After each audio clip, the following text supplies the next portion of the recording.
Tonight we're joined by a panel of real stars. Award-winning journalist Julian Guthrie, who is the author of Alpha Girls, which is about women who have not broken through the glass ceiling but have kind of blasted through the top of it. And her book chronicles the journey of 4 women in her book who found success in a very cutthroat and frankly male-dominated world of venture capital in Silicon Valley.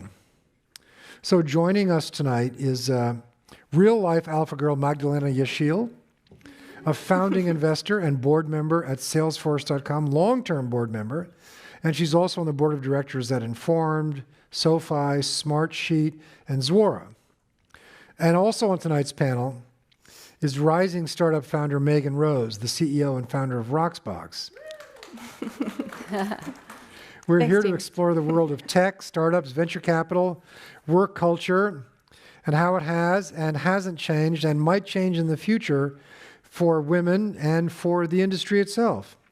Thank you very much for being here. Let me start with you, Julian. I've known Julian Guthrie for a long time. She's been a very brave and courageous reporter and one of those writers who has a great sense of story and also has the ability to get people to open up and talk about their lives. So, Julian, let me begin with you. How did you get interested in this subject? And maybe you can help me introduce why you picked these alpha girls as subjects for your book. Well, thank you for your nice words, and it's great to be here. I did learn the trade at the then San Francisco Examiner and then the San Francisco Chronicle, and I wrote, I think, consistently about every day for 20 years. So I love going after a story, and this, Alpha Girls, is my 4th book.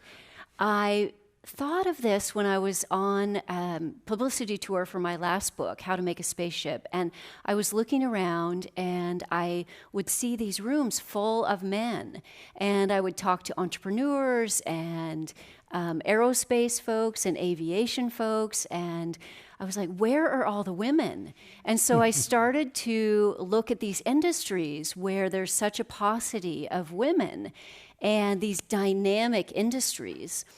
And tech being in our backyard, I started to then kind of look more closely at tech and then winnow it down even further to venture capital as this industry that is little understood, really, I think, to the outside world, but that is so impactful in shaping how we all live. And so I found this figure that 94% of all investing partners at venture capital firms are men, which made me think, that's an astounding figure, but that also suggests there are women who are in this and who succeeded.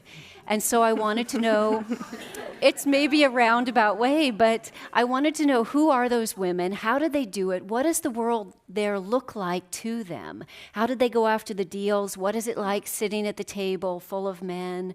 Why are they in it today? So this brought me to these 4 primary characters. Characters, they're real people, but they're also characters.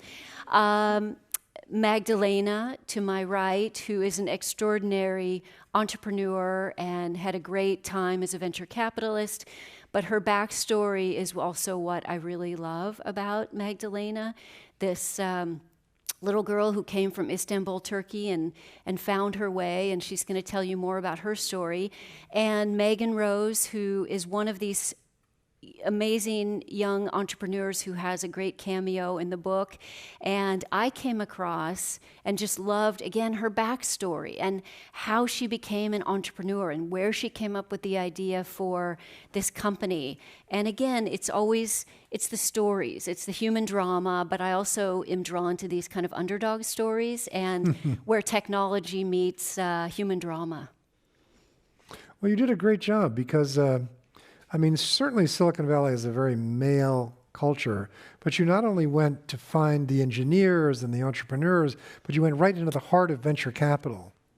I did, and that was really exciting, actually, because obviously as a reporter, I was aware of the significance, but I started out by interviewing all of the founding fathers of venture capital, and they are all men, but I talked to Arthur Rock and Bill Draper and Pitch Johnson and the like, and Don Valentine, and then just again started going into who are the women who have succeeded? And I picked these women who are from different generations, different backgrounds, had different investment strategies. But it really showed me what a dynamic industry it is, and also how important it is to have more diverse representation of voices, of backgrounds, of stories, of gender, of ethnicity, and all of that. Because again, I really see it as this industry that shapes how we live, whether how we communicate, to what we drive, to the medical devices we may one day need. So it's so important, and also really exciting and a pretty dazzling industry. You know a little about that. Let's not go there. Okay, But maybe after. so Magdalena, let's start with you. I mean, Yes. you were the earliest round investor in a hugely successful company, Salesforce.com. So Let me correct you. There was no round when I invested. There was- it was day So you minus were one. the- There was no company. It was you were the 0th round. minus one. Did you talk Mark into starting this company? Were you, So I talked Mark into, thank you, Courtney. I talked Mark into joining Salesforce full time. But the way the story goes is that I was an entrepreneur before I became a venture capitalist. And my second startup was a company called CyberCash. We were enabling payments between then emerging cyber merchants and consumers. E-commerce, as we know it today, did not exist in those days. And Mark Benioff was working at Oracle.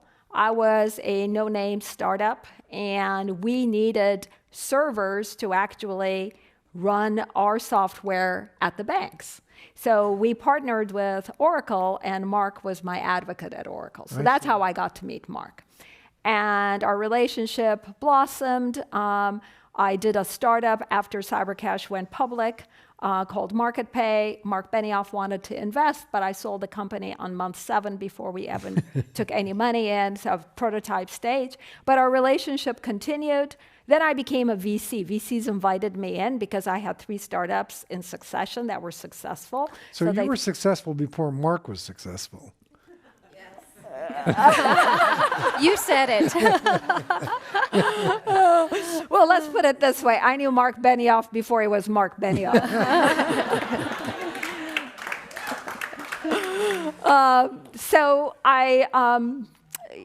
So Mark and I were continuing to look at deals together. He actually wanted to invest in my very first investment as a VC, a company called Securify, and I gave him a very sliver of investment so he could put some money in. And then one day, and we'd talk, and I was looking at enterprise software at the time as a venture capitalist and thinking that this had to change because companies would invest at least $1 million to buy software from an enterprise software company, Yes. and then they would invest another at least $1 million or $2 million to get it implemented. Right. And it usually took about a year, sometimes more, and about 90% of the features that the enterprise software offered never got used by the enterprises. So it was so wasteful. I 100% believe that this had to change. And so when Mark and I had that very momentous lunch over in Burlingame at the Peninsula Club, and the reason why we had lunch there was because that's where Tom Siebel used to have lunch, and Tom Siebel was leading the CRM, customer relationship management space with Siebel Systems. Anyway, to make a long story short, at the lunch, Mark was, bouncing off of me this idea of potentially taking about, 10% of the Siebel functionality and putting it in a multi-tenant architecture, so no one had to implement anything. You could just use it off the web, Right. and you wouldn't need to get a contract. You could just pay by the month with your credit card. Seemed amazing, and I immediately said, yes, I'm in. I'll write you a check. And I wasn't wealthy at the time, so writing a check was a big commitment. I'll help you hire people. I'll help you raise money. That very afternoon, Mark went back and got Parker Harris to call me because Parker hadn't quite committed yet. So Parker is the CTO of Salesforce from day -1 as well. Anyway, so I did deliver on I'll invest, I'll help you hire people, but I could not deliver on I'll help you raise money from venture capital. No venture capitalist ever invested in Salesforce, which very few people Is know. that right? That is correct. Oh, yes. my goodness. Yeah, every penny Well, that's we kind of raise. like not investing in Star Wars or something. Well, hindsight vision is 2020, right? So let me ask you this. One of the things I like about Julian's book is that it isn't just strictly a business book, it's also a book about people and about their origins and about where they came from. So when you were a little person, Yes. were you interested in engineering or making money or startups? What was the sort of spark that got you on Okay, this I'll tell you a track? story that's in the book. And, what you said earlier is very true. Julian is one of these people that starts talking to you in a very casual way. And you're talking back to her in a very casual way. And before you know it, you're telling her your life story. And you're telling her stuff that This is you've a very never- good characteristic. I mean, it's outrageous. And then, like, 25 minutes later, I'd catch myself. I'm like, why am I telling this stranger all this stuff? So Julian is a phenomenal investigative journalist, writer. So the story goes, I grew up, I'm full-blooded Armenian, which means I'm Christian. Thank you, from Turkey. And as a little Christian girl, I used to go to church once a week, and I'd wear little puffy dresses and wear white gloves and sometimes hats. So I was a very nice looking little girl, and I probably was 5 or 6, and I would commute by ferry every day to go from one side of the Bosphorus to the other. Istanbul is on Asia and Europe. Anyway, some guy is listening to me on the ferry because I'm asking my parents all these questions, and he thinks I'm an intelligent little girl, and he says, "Little girl, tell me, you seem very smart. What do you want to be when you grow up?" And I said, "A carpenter." and it was not the answer I was expecting. And he's like, he looked at me, he said, "A carpenter," and then he looked at my parents, and he said, "A carpenter." And I said, "Yes, I really want to be a carpenter because now I'm hammering nails into wooden hangers, but at some point I'd like to hammer nails into real things." So that's what I wanted to be when I grew up.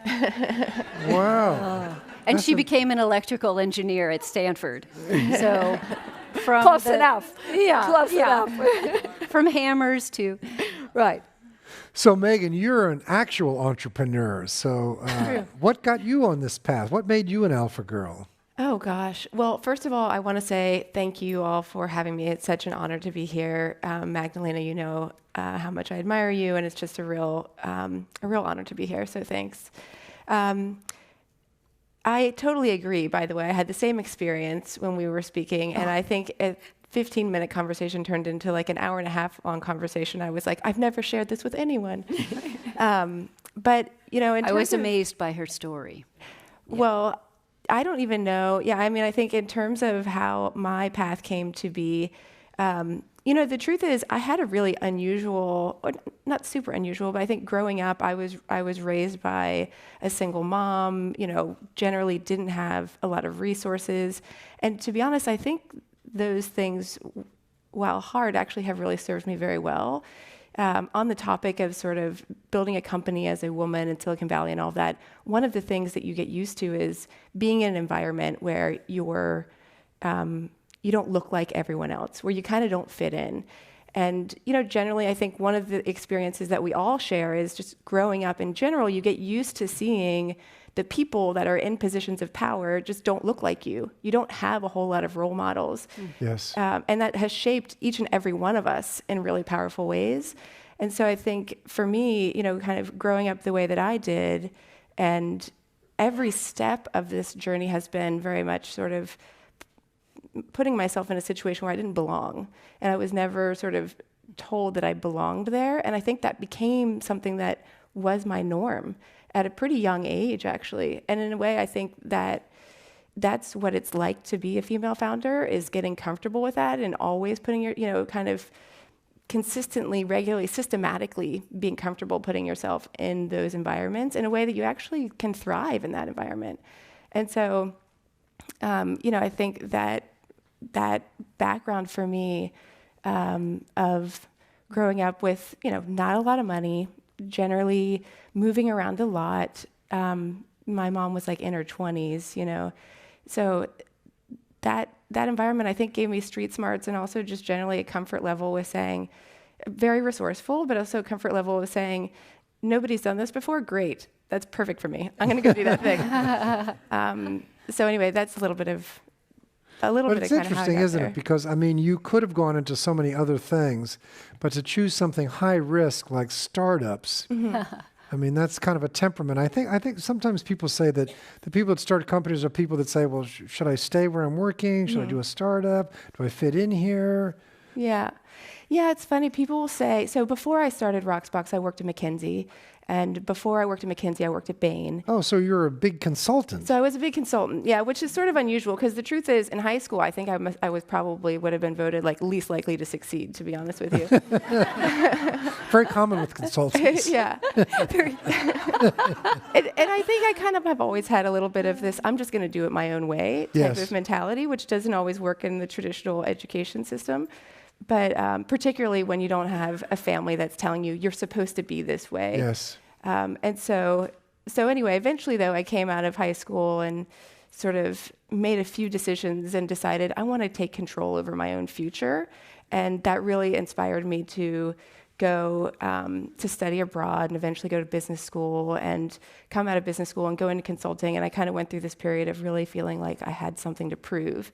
And that became a real motivator for me for a long time.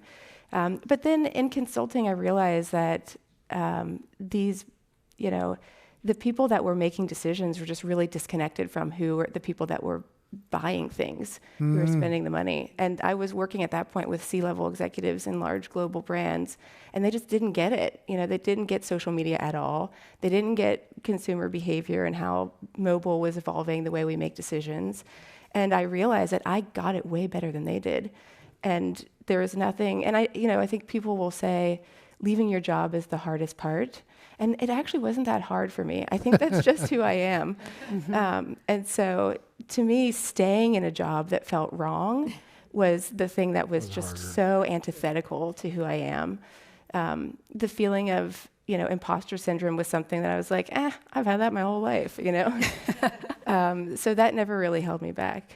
Well, Roxbox doesn't seem like a technology company, and yet I have a feeling there's a lot of intellectual content in the way you approach the marketplace. Absolutely. You want to talk about that a little bit? Sure. Yeah, I can. The way that we make decisions at Roxbox is completely customer-led, and it's customer first, technology second. So, we think about what is the experience that we're trying to create for our customer, what's important to her, how does she make decisions, how do we really listen to her and pay attention to what she's telling us, and then how does technology help us to do that better and in a more seamless and frictionless way. And so that's informed where we've invested in technology and where we haven't invested in technology. There have been a lot of technologies that get really hot and then cool off, and it's easy to kind of fall into the trap of saying, oh, we're supposed to have a 20-person data science team. Let's go do that because that's what everybody wants to hear. Or, oh, we should have a mobile app. Let's go do that because that's what everybody is doing right now. And I think that's the wrong way to go about it. So anyway, what we've done is said, okay, what matters? For us, Roxbox is a membership-based jewelry shopping service. And so what really matters is really knowing your customer and knowing her style, and that when she opens up that box, she thinks, these guys totally get me. And so it's really about the personalization, and it's really about nailing the product selection and the jewelry itself. And so the technology that we've built has been all about supporting that personalized, high-touch, kind of white glove experience that makes our customer feel really special and really seen and understood and loved and inspired. And so we have built a lot of data science technology, a lot of algorithmic technology that supports curation, a lot of sort of back-end fulfillment technology as well. But all of it is led with this idea of really understanding the customer. So back to you, Julian. One of the things that struck me about your book is that it's not strictly a business book, although there's some very original business content, but you also try to kind of approach your subjects, your alpha girls, as what about the rest of their lives? What about their social lives? What about their children? What about their husbands, relationships? I mean, you seem to have tried to find some insight into how those pieces connect. Well, That was actually the hardest part of the book. The easiest part of the book was getting the women to talk about their successes. Although even that, women, we have 3,500 years of recorded history, and 0.5% of that has been dedicated to the stories of women. So women are not, their stories are not being told, and women are sometimes not telling their stories. I think that's starting to change now. But getting women to tell their stories, to realize that it's not boasting when it's based on fact, that was a challenge. So I wanted to know, what did they help finance and build that was irrefutably theirs? So I wanted something that, was a company that galvanized an industry. Again, something irrefutably theirs. And then I wanted to know, again, how they navigated this world that has so many barriers to women. You just look at the numbers. But I wanted to find out what those barriers are. And then I wanted to find out, what happens when these women at all-male firms, what happens when they have children? What happens when they have aging parents? What happens when their spouse works full-time? Who's doing the share of the work at home? And again, really from women's eyes, and how women succeed and how women sometimes hold themselves back or pull themselves back. We're all biased. We're human. We're all biased. And so the book really looks at these kind of textured biases that women and men have. But the most challenging part of the book was getting the women, these very successful women, to talk about their missteps and their regrets and the insults or the injuries, the broadsides even. That was very, very difficult. I've interviewed men, these titans of industry, and ironically, they will spend hours talking about their missteps. Or their vulnerabilities. I think for men, it kind of rounds them out.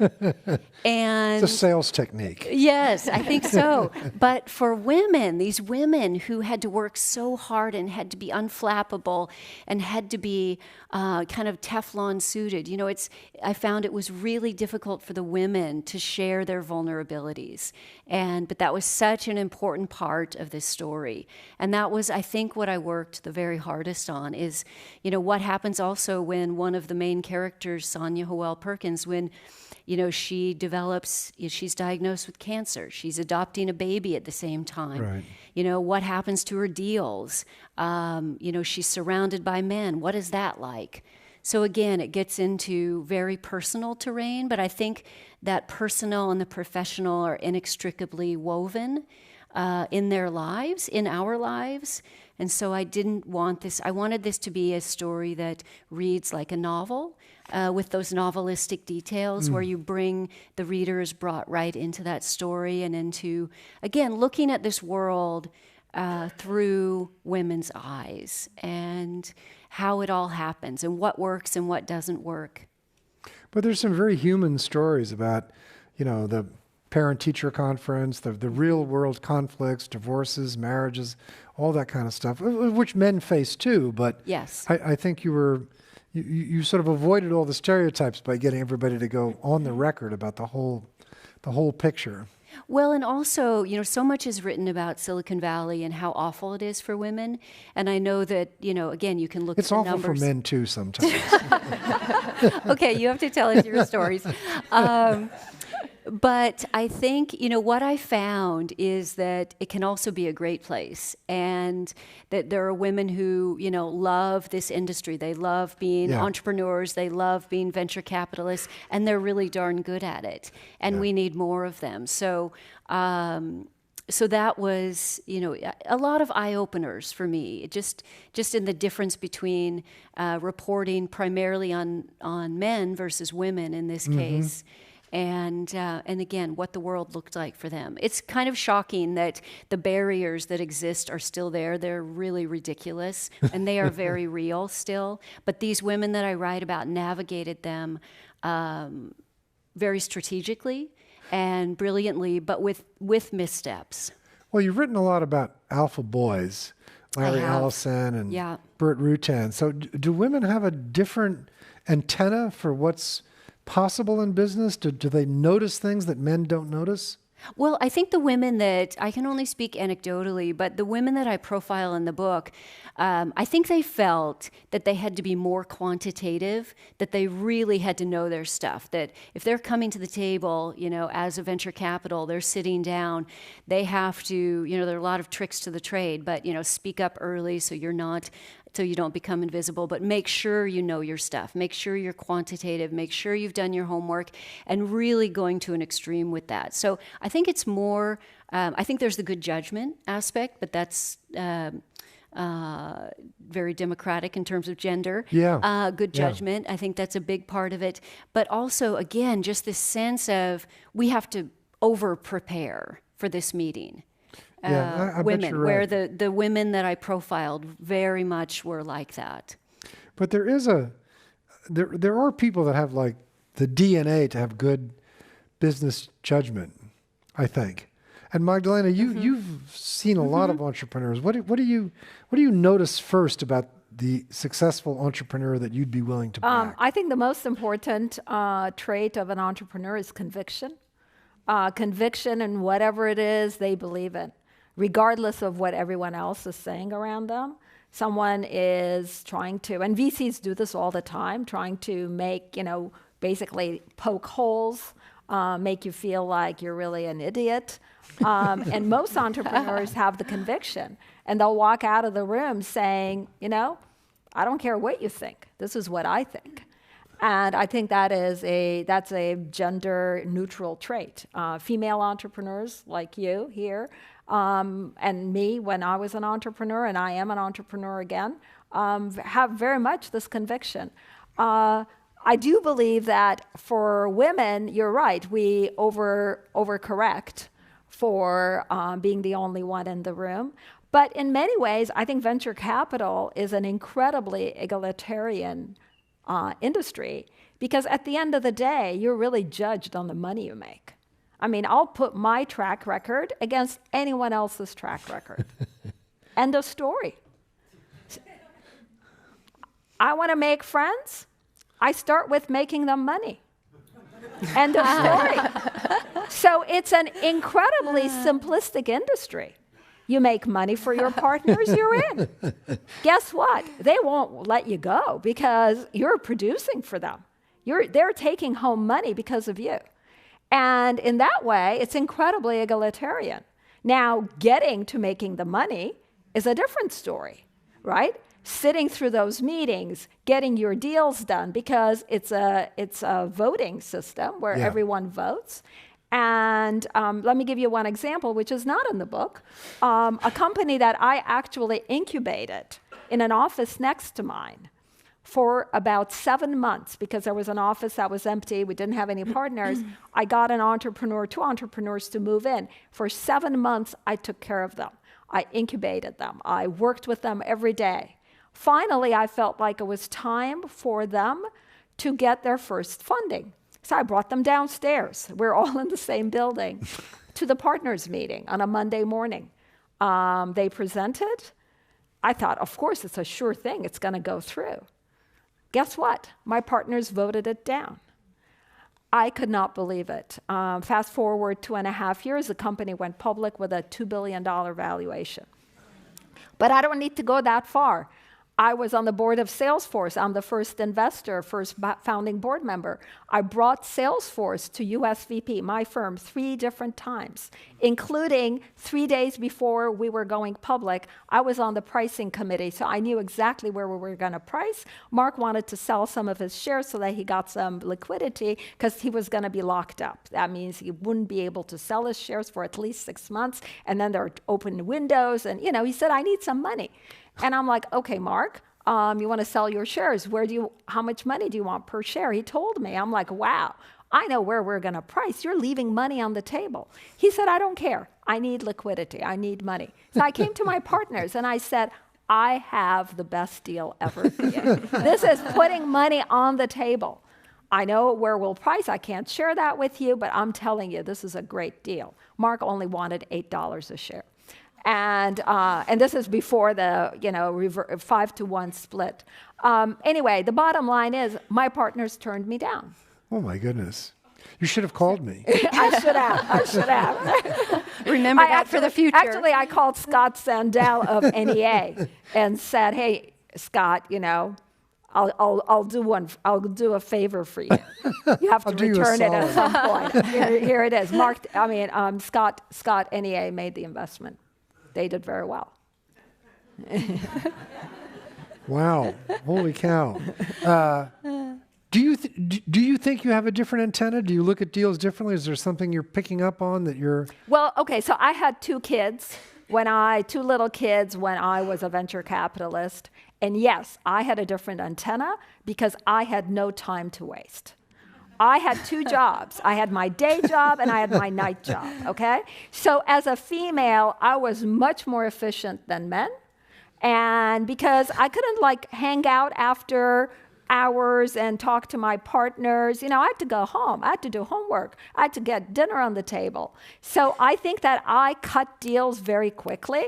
If I didn't leave entrepreneurs in limbo. If I wasn't going to do a deal, they knew it immediately. And if I wanted to do a deal, I went after it with a vengeance. So I think I was very black and white because I had no room and no time for gray. And as a female, I think that differentiated me. It made me much more efficient. You are very black and white. I am. Today. No, it's a great characteristic, and I agree with you. I think that's a criticism. I actually was just on Sunday night given life coaching by my younger son. And he did tell me that being black, I was too black and white, and I had too much conviction. And when I delivered my thoughts, I should couch them, I should frame them in a more kind of suggestive way versus going for it. And then after I left him, I thought the only way I have been successful in life is by being black and white. So I'll continue, and I'm wearing white. Next time I'll wear black. I think you're right. I think most entrepreneurs, if you ask them quietly on a lie detector machine, would say, "I prefer a fast no to a slow." No question about it. Oh, yeah. Right? Sure. Oh, absolutely. Who has time for that? Exactly. Yeah. Being led on, and then they don't write the check. Exactly. I find that disrespectful. Totally agree. And I don't really want to work with people like that anyway, honestly. Yeah. The pace is too fast. So. To what degree do entrepreneurs look to other? Tom Perkins used to say, "Look, your best reference is the company CEOs that you've already invested in, because you got this company you're interested in. It's a good company. Somebody else is interested in it too." Right. And Tom's view was, if that guy's smart, he'll call the other CEOs and say, "So this guy's on your board. Does he do BlackBerry in the meeting? Is he paying attention?" Exactly. No, that's true. The reference checking, and I always say that. I always used to say that, and I still say it. Don't ask me, ask the people that I work with. Yeah. That they're the ones who are going to give you. I'm going to pitch myself, no question about it. I'm going to advocate for myself, but go get the truth from the people I work with and see what they say about me. That's so much more valuable for you. Yeah, this was always Perkins' view. The entrepreneur is the client, not the investor. Absolutely. But on the other hand, Frank Kaufman used to say, you're always very happy when you see a guy walking towards you that made you $1 million.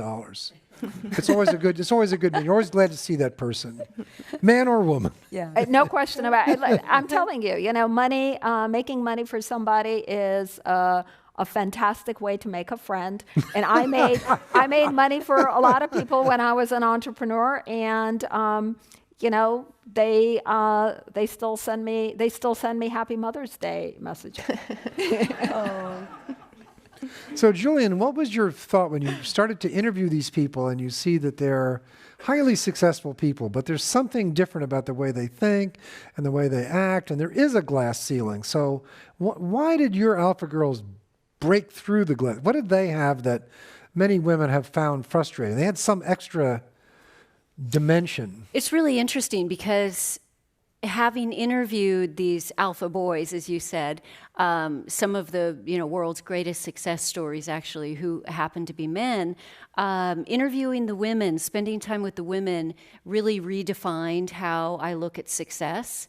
And it's a success that's much more relatable to the rest of us who are not titans of industry, who kind of, the Elon Musks and the Larry Ellisons and others who stand outside and refuse to compromise, refuse to back down, by the force of sheer will, make something happen. These women had to navigate within a system, and they had to play by rules that were really established by men.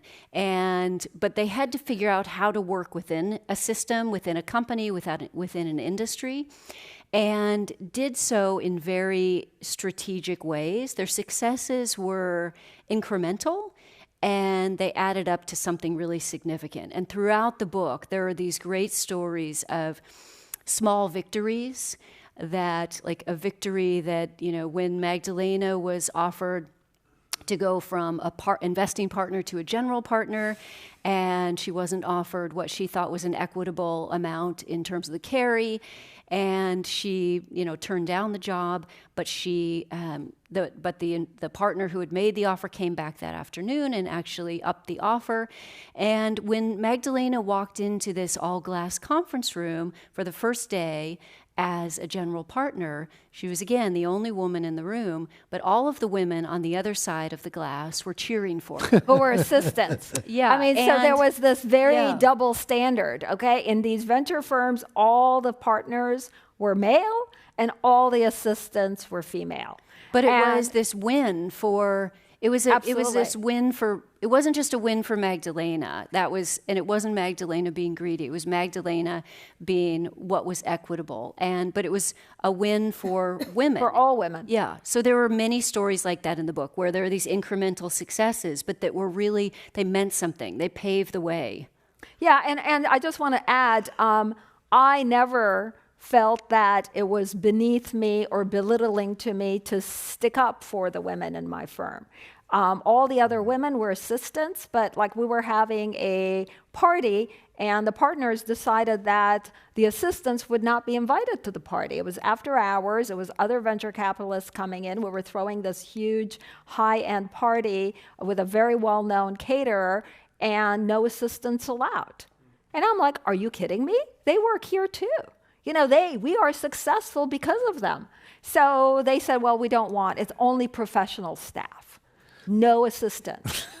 And I was the only female partner. I said, you know what? If that's your decision, I ain't coming to the party. And they said, oh, that's really going to look bad. I mean, you really shouldn't do that. I'm like, I'm not coming. You can't make me. I said, the only way I'll come is if the assistants are, because I just would feel like I'm betraying these women. It's like, it doesn't work. So anyway, the women came, and by the way, it was a great party. Who wants to come to a party? What guy wants to come to a party where it's all guys? It's like, are you kidding? Anyway, they didn't pass that test. But there were many tests that they passed, including giving me the carry I wanted, because they appreciated the fact that, I wasn't going to budge. I was just happy being myself. I didn't have to go take a salary or a carry. Carried interest means there's a pie, 100%. This is your take of the profits, if you may, and then they divide the pie up. So how many partners? There are 10 partners. You divide it 10 ways, and not everyone gets the same size slice. Some older partners get bigger slices, and younger partners get thin slices, and my slice was really thin, and I didn't want to go for it. Well, with the possible exception of Magdalena, people are reserved when they are interviewed. Powerful people. With the exception of So why, Julian, how do you get people to open up so much? You're a very good interviewer. You have good taste, but you also have the ability to get people to be forthcoming. What's that all about? I think it's just because I'm genuine, and I'm genuinely interested in people and their dreams and their dramas and how they succeeded. And it's just, I'm relentlessly inquisitive, and I love learning new things and being brought into new worlds, which is why I have always loved being a journalist and a writer. You get to parachute into these great worlds like I have through this, which is such a privilege. and do your best to report it accurately and to write the story beautifully and to have something that, I call my books my little pieces of immortality, where you hope that, it lives on and inspires. And so I think it's just genuine curiosity and maybe persistence. And Doesn't hurt. I can answer yes. it, actually. I think Megan and I should answer it. Like, why did we tell her all our secrets, right? Yes, why tell her did your you? secrets? I think what you described is true. I mean, I felt like you genuinely were like curious and you genuinely cared. And you were asking from a perspective of not collecting data, but just wanting to know me better. And that just, to me, was... I just trusted you, I think, as a result. And it just felt natural. I think we were teary-eyed. I think when you were talking in that meeting, and the Alpha Girls is being adapted for television, and the producers loved Magdalena, of course, who doesn't, but they also loved Megan. And we were all kind of teary-eyed listening to Megan's story and this path that she went on to get to this place as the founder and CEO of this great company. And but what's remarkable is I don't tell my story as a general, not a rule, but just as a kind of generally that's the case. Not because I hold it to myself, but it doesn't come up. Nobody asks about it. Yeah. But it was just remarkable to me that you three came into my office for a short meeting and we really went through all of these details, specific examples and stories and things that I know to be true and to shape who I am in meaningful ways, but it never occurred to me like, oh, this is a story to tell. And so it also, I think, is really empowering on the other side of that, because you realize I do have a story. And I think we all have stories. And telling your story is empowering, it's connecting, and hearing another person's story also is inspiring and empowering. And so I just think it's an incredible gift to be able to pull that out and help other people to share their story. So, Megan, we sort of know what the investor wants. They want to make a lot of money. But what does the entrepreneur want from the investor? That's a great question. And I think it's a question that entrepreneurs don't ask themselves very much, particularly probably younger, earlier stage entrepreneurs. I think, in fact, I'm in the process of interviewing fellow entrepreneurs to find out what they're getting from their board. And this is a conversation that needs to happen more often for particularly first-time early entrepreneurs. How do you make the most out of your investors? How do you make the most out of your board? But I can tell you from my perspective, in addition to money, you want people that are really going to push you and push your thinking and challenge you and bring, I would say, I think that's a thing that I expect from people who are owners of my company, are people that are going to continue to push the limit and push the envelope for us, and do that in a way that comes from a sense of like respect and shared vision and belief that this can be really meaningful and really big. And I think when you truly believe in that, then you genuinely want to kind of keep thinking bigger and keep pushing yourself. And as an entrepreneur, as a founder, this is the most incredible, rewarding journey because you're constantly learning. And I just, I generally like to surround myself with people that are always pushing the envelope for me. And so for me, I think that's kind of what I'm always looking for from an investor, is somebody that's going to make me stronger as a leader by pushing me harder and pushing the company harder. So it's more than just money. You want these other dimensions. Oh, yeah. Absolutely. The worst case is somebody who brings negative energy and like a nervous negative energy. It's sort of like a marriage. It's like, it's better to be single than in a bad marriage. But if you can be in a great marriage, then it's totally worth it. And so in a way, it's like, I'd rather have just dumb money than a bad nervous energy investor. Yeah. But if I can, I'd like to have a really intelligent, fully bought in, passionate, mutual respect investor that's all in. Yeah, when I talk to entrepreneurs, it seems to me there are some investors that they're interested in their firm, they're interested in their company, it's a corporate venture fund, but the entrepreneur wants you to be interested in their company. It's your company. Mm-hmm. I've got to be interested in your company, not in me, not in my aggrandizement. And I think I shared a little bit about kind of how I think it's important to not get distracted by the noise and have a clear vision for what you think really matters. And I personally really respect and admire investors who also act that way. I think as an investor, there are kind of two types of investors. There are investors who are really great trend followers and pattern matchers, and you can do pretty well. And then there are investors who genuinely think differently, and they invest in things that are maybe unusual to invest in. Salesforce, is a great example at the time. Stitch Fix is another example. Nobody would invest in that company, but Benchmark did. And, I think those like original thinkers are really exceptional. And that's sort of like the ideal, I think, to have that kind of So I have to involved. ask this sort of $64,000 question that venture people, when we're in our conference room, Magdalena, you've probably been in that kind of situation. And the cosmic question is, do we have the right CEO? Yes. So what do you, as investors, as reporters, as CEOs think, when is it time to say, let's bring in professional management, and when is it time to say, let's stick with the founder? Why don't we go down? I Why think don't you we ask start that with question all the time. I mean, and by the way, CEOs ask that question of themselves all the time. They Am I the should. right person? I think most of them do. Most of them are self-aware enough to say, am I really actually doing justice to my company and to myself by being the one who's the head person in this company, or can we elevate this company by bringing in a much more seasoned, much more, learned CEO? And that happens a lot. And actually, going back to Salesforce, since we're in Salesforce country, the interesting thing with Salesforce was when we got started, Mark was the CEO. And then Mark had never run anything, and he had been at Oracle. He had never really done a startup, except for when he was 15, selling like a very simple software, which his grandmother helped him with. Anyway, that's a different story. But Mark himself, came up with this idea that maybe he wasn't the right guy. And anyway, the long and short of it is that we brought in another CEO. And the other CEO was on board for a short period of time.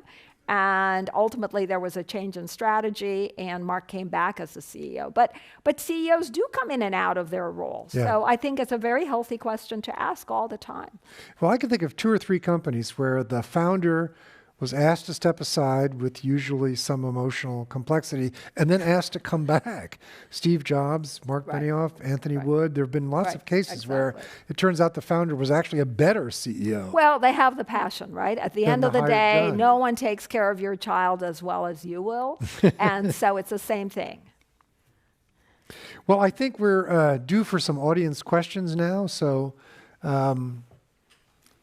are there, maybe it's time for the audience to think of some questions, and then we'll very quickly go to that. So there's a and microphone they're to line in the up, back. right? Yes. we have a wonderful panel. I'm sure there are questions. I have lots more questions myself, but it's time for maybe the audience to have a shot. What do you guys find the most annoying thing in your industry? What's the most annoying thing? Of which industry? Venture capital or tech? VC. Oh, what is the most annoying thing is people with someone else's checkbook thinking they're smarter than everyone else, okay? They're not writing their own check. It's not their own money. It's someone else's money, and they think they are smarter, and a 28-year-old kid from business school is telling a 45-year-old man who's done it before how to run his business. That's annoying.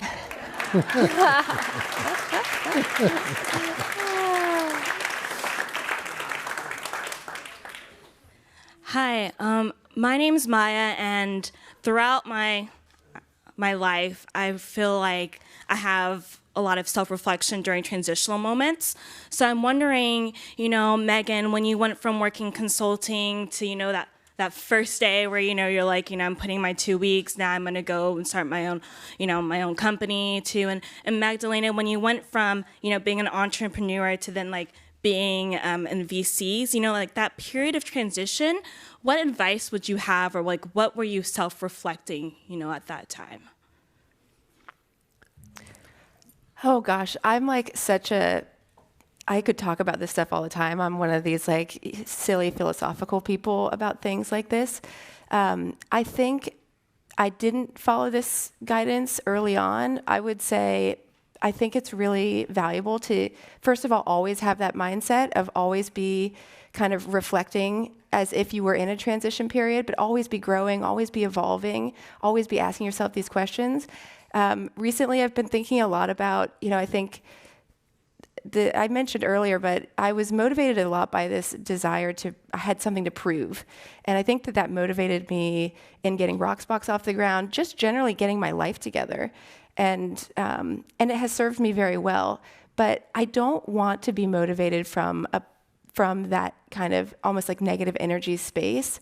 I want the next chapter of my life to really be driven by something about what do I want the world to look like? You know, something more like of an aspirational sort of hope-driven motivation. And so I would say really thinking about where is your motivation coming from? Because the truth is, if you're driven from something to prove, you're giving power to other people all the time.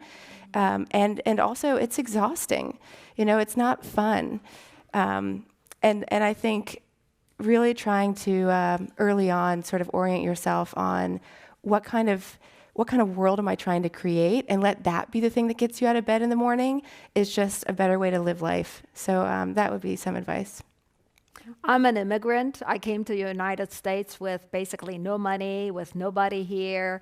Everything I've done in my life, I've been grateful for. So I don't spend too much time reflecting about things. I'm just so happy to have a job. I'm so happy to be here. I'm so happy to be in America. So I think that I am one of these people who makes a decision and moves, and I don't spend too much time questioning myself.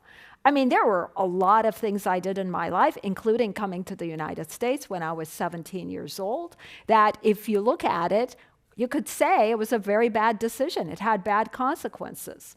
But I don't want to look at it that way. I just want to move on to the next step, and then the next step, and then the next step. And if I make the wrong decision, I switch.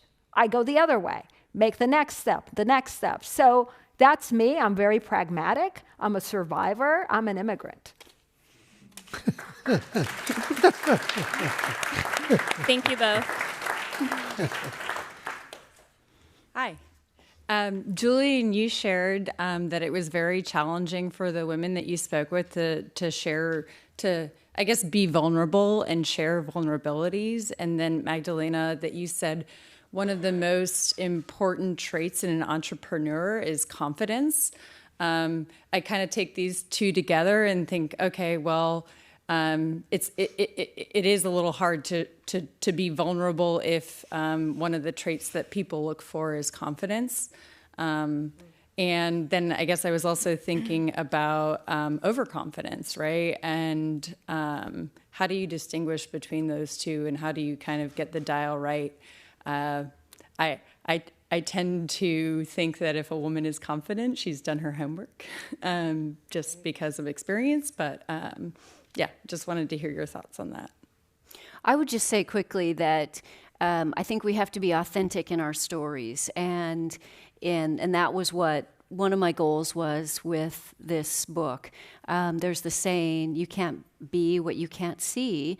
And so here you have these women who prevailed, were imperfect, although tried, perfection, Magdalena actually says, is your enemy. And I think that it's really important that women, again, tell their stories with candor, the good and the bad, the difficulties. It doesn't mean you're going to go into a meeting acting vulnerable, but I think in just sharing your stories so that, again, these stories are relatable, that the people who hear us talk today will relate maybe to Megan or to Magdalena or to me as a storyteller. or to Will as the moderator extraordinaire. But again, Agent provocateur. yes, exactly. But relatable, true, authentic stories. And so I don't think it means that even if you are showing your vulnerabilities and you're in the reality of your life, that it negates in any way your power in business. So you have to be accepting of both realities together. Can I add something to that too? I think that the idea that being vulnerable and being confident are in conflict with one another is a really common story that we tell ourselves, or sort of like a thing that we believe or we've been trained to believe. But in reality, being vulnerable is really hard. And actually, I think you have to be quite confident in order to be vulnerable. And generally, being willing to be vulnerable, I think, is one of the ways in which people who are truly confident actually show up. That doesn't mean that you are wildly emotional and all over the place, but it's sort of like willing to say, these are the things that are hard, or these are the things that I need help with, is, I think, a really confident way to be. Yeah. But it is complex. And the women I write about, like I likened it early on to, these are the hidden figures of tech, but these women are very much working today. This is not something that happened 50 years ago. So it is complex, as you are intimating. It is a complex thing. How do you be real to yourself and still succeed? Thank you. I think all of us are trying to walk that fine line. Yes. I appreciate that. Yeah. Thanks for a great panel, and Will, huge fan of Alta, so thank you for putting these things together where we have great writers and entrepreneurs. My question is just to the panel overall, and I'm just curious what you see happening now, or sort of what is your predictions over the next year or two on how you see the venture industry changing, not just in terms of if we look at PitchBook and we see, investment in women-funded companies, or in which women are, among the founders, declining from last year rather than going up. But I'm wondering how you see investment decisions changing, how you see diversity changing those decisions, whether it's sex, race, gender, and also maybe how you see perspectives in the Valley as a metaphor for investing in general, how the endless search for the next unicorn might be replaced by looking for things some in the industry are calling the zebras, which are those maybe that won't have the 10x multiple in 18 months, but have a longer lifespan. I would just say quickly, and they can speak from the inside, I can speak from someone who's been studying this from the outside. So last year, $130 billion was deployed by venture capitalists, and of that, $2.5 billion went to women-founded firms. So there is still this, that is dramatic and glaring and wrong. So that exists, but there are these pockets of promise and of change where you have All Rays, you have Broadway Angels, you have women-founded firms. You have entrepreneurs, like Megan and others, taking charge, speaking out, sharing their stories. So I see areas of promise and change from the outside. So you two can speak to. So I was going to say venture capital has changed a lot already. The traditional venture capital was very much brand name firms, and those were the ones you wanted money from. Today, in the last 5-6 years, and today, we have many more investors out there, a lot of super angels, a lot of specialty. We have a huge explosion of corporate venture capital. So venture capital itself, forgetting gender, forgetting race, venture capital itself has really diversified. So the typical partner doesn't look anything like the typical partner from 10 years ago. So venture capital is changing. There's a ton of money that has flown in. That has come from all over the world. And so we're swimming in a lot of money. and a lot of people are putting their hard-earned dollars as angels into companies. So I think that is a good thing, because I don't think that there is a monopoly of money anymore. I think that entrepreneurs have access to a lot of different types of investors. Having said that, I think from a gender or race or religion point of view, it still looks very much the same. Even though we do have All Rays, or we do have Broadway Angels, we have Golden Seals, we have these pockets of women who are beginning to actually take charge and say, hey, we're here, and we are actually going to help other women. It's just fantastic. But I think the most profound change is really exemplified here by Megan, because Megan is a mother of 2 kids, a 2-year-old and a 4-year-old. And she is here tonight on a panel after doing her job today, not rushing home to take care of her kids, but actually getting out there. And as we were getting ready for the session, I said to Megan, I'm so in awe of you. Because when I had a 2-year-old and a 4-year-old, I wouldn't have done this. I would have gone home. And she said, it's table stakes. This is what you need to do today. So I think that it's this kind of thinking that's going to change the industry. Because my kind of thinking of rushing home to take care of the kids, guess what it did? It took me out of the circuit. It took me out of being out there, being a face. And I really, am so proud of this generation of young women who have their businesses, who are family, leaders, and they take the time to be outside doing the things that they really should to become, the leaders of the industry. Thank you. This is our last audience question.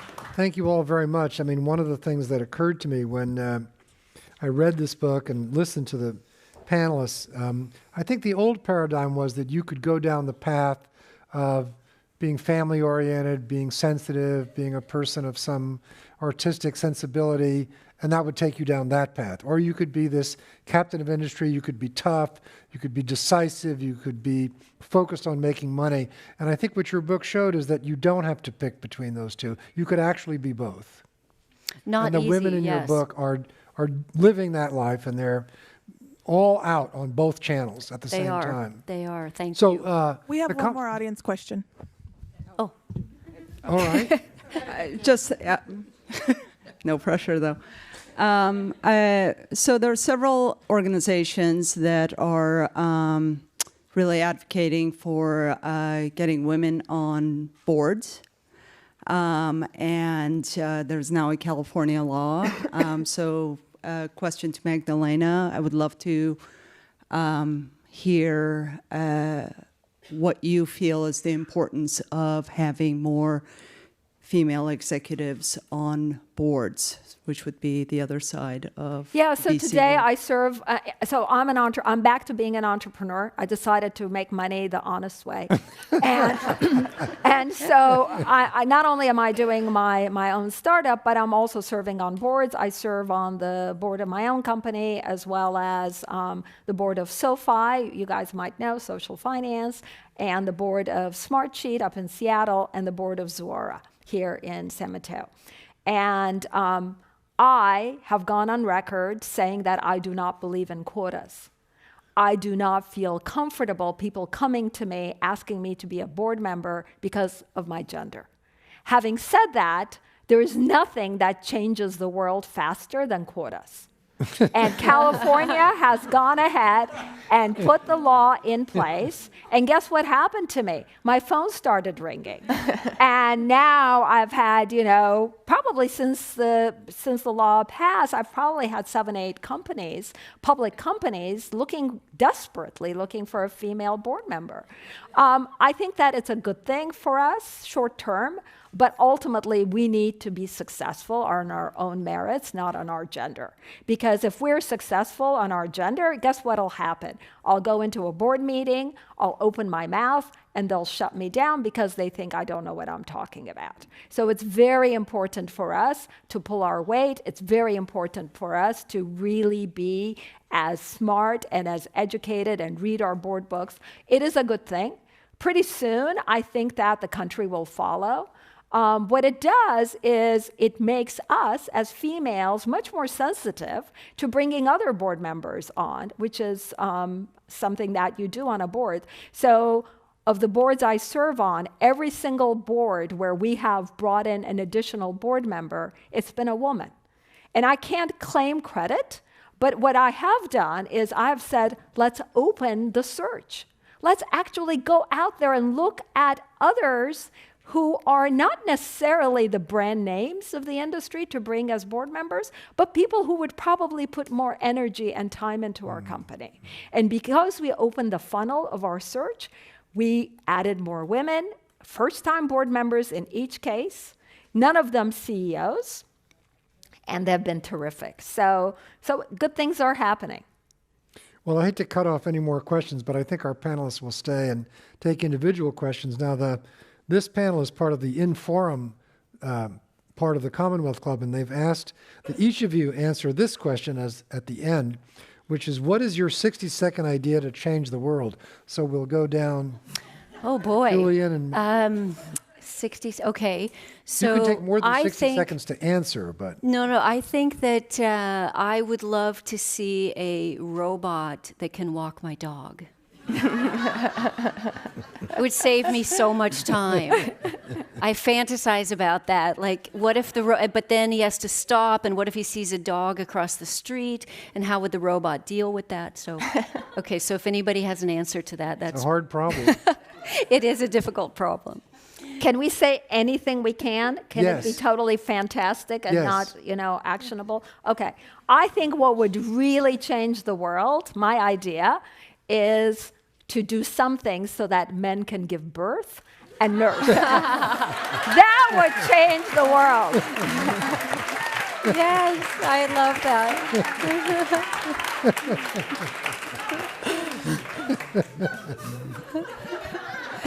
Okay, Megan, good luck next. I know, that's amazing. Can you top that? I gotta rethink my dog walking robot. Yeah, seriously.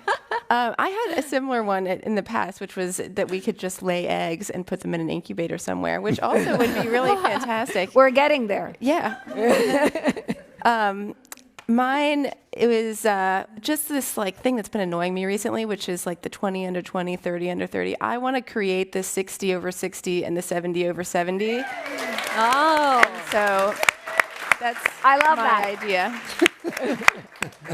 I'd qualify for 60 over 60. You're in, Okay. Lena.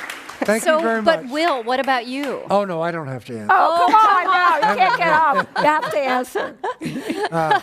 Well, I have a much less grand answer, which is that people should stop listening to opinions on television and media and listen to actual news and do some actual thinking and reading. Yay. Very good. That's a good one. Very small. Very good. Thank you very much. Thank you. Thank you.